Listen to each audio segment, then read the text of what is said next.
They say revenge is a dish best served cold, but I'll tell you something. Sometimes it's best served at 300 a.m. with a convoy of tow trucks and a Texas-sized helping of poetic justice. Imagine this.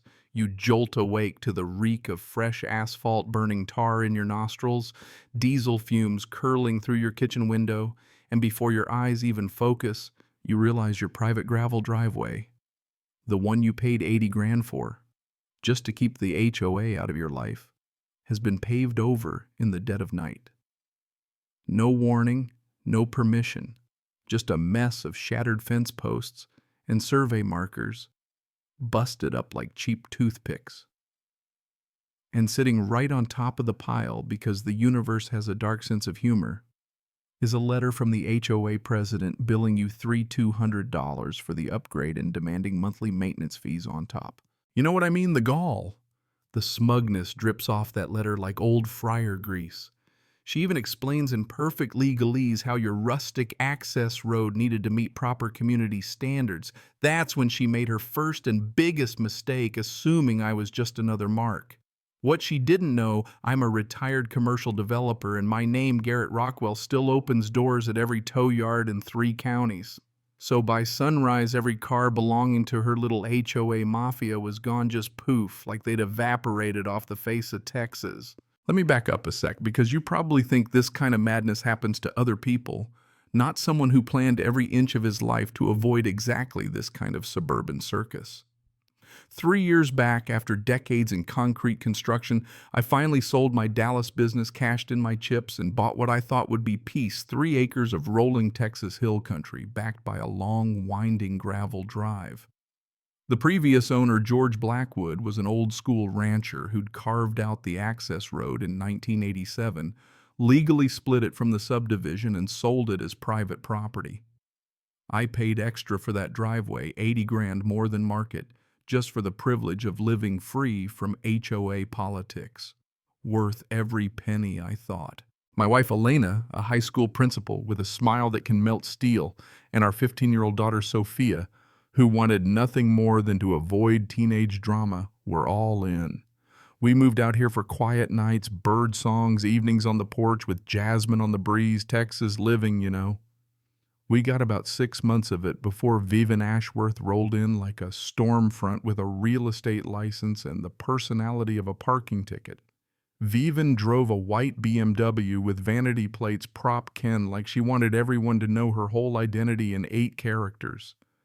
She'd sued 12 neighbors in 3 years, measured grass height with a ruler she kept in her purse, and weaponized community standards into an art form. The trouble started on a blue sky Tuesday. I'm having coffee when I hear heavy machinery look out, and there's a paving crew rolling blacktop down my gravel road. Fence posts yanked out, my markers gone, and a shiny brass plaque going up on what's now labeled Willowbrook Commons Grand Entrance. I storm into the HOA office, boots caked in dust, and find Vivian holding court like some minor royalty. She points to a blown-up plat map, says, "My rustic access is now a community thoroughfare." Claims the previous owner, verbally, agreed to it. No paperwork, just her word against a dead rancher. Next day, I get a certified letter, $3, $200 assessment, $85 a month maintenance, 30 days to install appropriate landscaping, and threats of liens if I don't comply. Elena's slamming cabinets. Sophia's friends are using the new asphalt as a skateboard park at 7:00 a.m., and Vivian's just getting started. What she missed was the deed language George Blackwood tucked into that sale wording that'd give any attorney nightmares. My driveway wasn't just excluded from the HOA, it was legally bulletproof. Didn't stop her, though.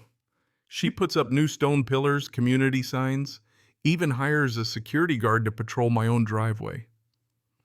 First morning out, this rent-a-cop flags me down clipboard, ready asking for ID to use my own road. The rage I felt, I kept it civil, but inside I was counting to 10 in 6 languages. This is classic developer shakedown. Make it look public, intimidate the owner, force a surrender. I filed a complaint with the county next day. What folks don't realize is every shovel of dirt in construction needs a permit, sidewalks, drainage, even signage. Turns out Vivian had 0 permits for any of it. 48 hours later, the county stapled a bright orange stop work order right on her fancy new pillars. I've never enjoyed the Texas wind more. Did she back off? Of course not. That Friday, she calls an emergency board meeting. My neighbor Marcus, a retired Marine, just happens to walk by and hears everything. They vote to fine me $500 a day for not maintaining common area standards, my own private road. Certified letter comes Monday declaring me persona non grata. Vivan starts a community awareness campaign basically telling everyone my road is a menace and my legal fight will tank their property values. Elena's shaken neighbors whisper and Sophia's getting side-eyed at school. But here's the twist: I play a long game. I hire my old business partner Dustin, now a traffic engineer, for a GPS survey. $3, $200, just like Vivan's invoice. Call in Rex, a retired sheriff's deputy turned investigator. Within days, Rex uncovers Vivan's secret. She's been buying up land around us with shell companies using prescriptive easement claims to try to seize my road. Only problem: she needs 10 years of documented use. My locked gates and private snowplows break her timeline wide open. Then the harassment ramps up. Daily beautification walks, neighbors taking pictures of our lawn, HOA Facebook groups blowing up with passive-aggressive posts. One clerk at the county, conveniently Vivan's cousin, loses my permits, tries to shake me down for a new $800 application. Meanwhile, Rex's aerial photos show Vivan owns 3 sides of my property. She's trying to force a multi-million-dollar estate development, and I'm the last piece of the puzzle. That's when things get dirty. Our irrigation system gets sliced under the asphalt, killing Elena's rose bushes in the Texas heat. Minutes later, Vivan calls me up, all honey and knives, telling me I'll need board approval and a $5,000 deposit to fix my community infrastructure. Like being mugged and then charged for the bandages. Legal threats fly. She files an injunction to yank out my private property signs.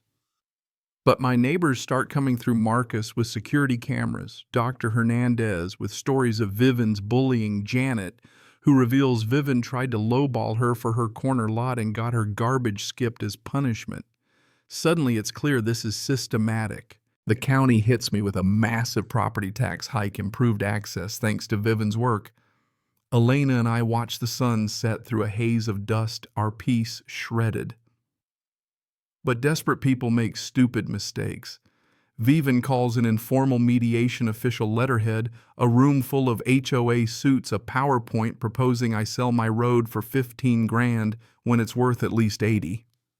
I told her I'd consider her offer right after she considered my counterproposal of $0 and a public apology and walked out. The press gets wind property dispute divides Willowbrook. I get a single quote buried on page 2 while Vivan's painted as a community hero. But Marcus's cameras catch her crew pulling up my survey stakes at 2 a.m., harassing my daughter, dumping debris on my property.